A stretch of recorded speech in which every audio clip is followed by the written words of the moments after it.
Today we want to talk about Iran. There are a number of reports that indicate the mullahs may be on their last legs. These may be the last days of the mullahs. So let's get to it. There's a report from the UK Telegraph from earlier today, an article entitled Iran activates missile cities as Ayatollah faces gravest threat. And in that story, it's reported the country's security services are on the highest alert. Khomeini orders Islamic Revolutionary Guards to take control.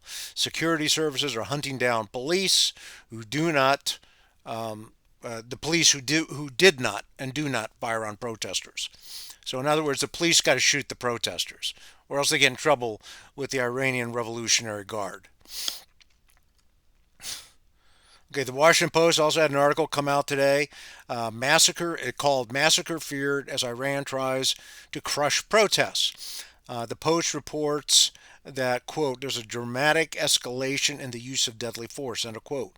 The Center for Human Rights in Iran said it has, quote, eyewitness accounts and credible reports indicating that hundreds of protesters have been killed in Iran, and since the government cut off the country's access to the internet, Thursday night, end of quote. UK Public Broadcast Service, Channel 4, you can find them on YouTube today. That's thousands have been arrested and the death toll rises. I believe they also said it's in the hundreds.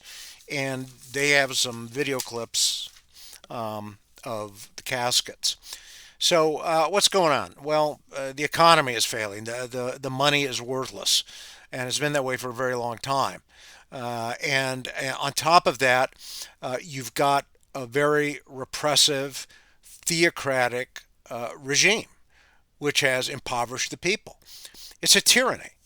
And King George III had a theocracy, and the Mullahs have a theocracy, and there are other countries that have theocracies. You have the union of church and state, and it's ultimately used to crush the people and impoverish the people. This is what all tyrants do.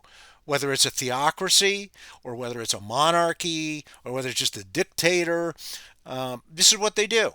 And Viktor Orban is one. Vladimir Putin is another. Vladimir Putin's one of the richest men in the world. He's estimated. Last I looked, it was well over 200 billion. Now I understand that Musk may have surpassed him, but still, Putin is one of the richest people in the world.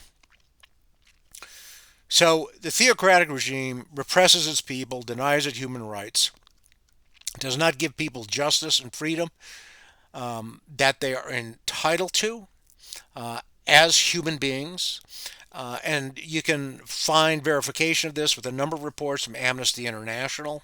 I think there was one in, I think there was one last year. I'm sorry, in 24. Amnesty International, Human Rights Watch was one January 2024, and Geopolitical Monitor from October 2022. And I'm sure there's a lot more out there. Those are just some of the three I consulted before coming on today. So what's the, this is what you get with theocratic regimes, with tyrannical regimes that do not put the person as the object of what government is supposed to do. And again, the person as the object of what government and public institutions are supposed to do and society is supposed to do is also a Catholic idea. It's a natural law idea. And we've talked about this in Pacem in Terris by John the 23rd, and also the American founders. And so what we're seeing is a validation of this time-honored idea that the American founders set forth in the Declaration of Independence. And just to read that, it says, in pertinent part, we hold these truths to be self-evident, that all men are created equal, that they are endowed by their Creator with certain unalienable rights, that among those are life, liberty, the pursuit of happiness, that to secure these rights, governments are instituted among men, deriving their just powers from the consent of the governed, that whenever any form of government becomes destructive of these ends, it is the right of the people to alter or abolish it, and to institute new government, laying its foundation on such principles, and organizing its powers in such form as to them shall seem most likely to affect their safety and happiness.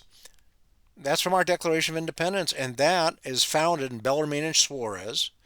And you can check Robert Riley's book, America on Trial, A Defense of the Founding, which I've talked about. But there are a number of other sources that support these ideas and that give credence to the person as the object of government. And the focus is on the person with their rights, their freedoms, their development. And what you had the mullahs basically doing was restricting religious liberty, restricting rights of women, and now they're shooting protesters. So we're seeing a very serious situation in Iran. The mullahs were tyrants; they are tyrants, and we stand with the Iranian people. We're in solidarity with the Iranian people. Thank you.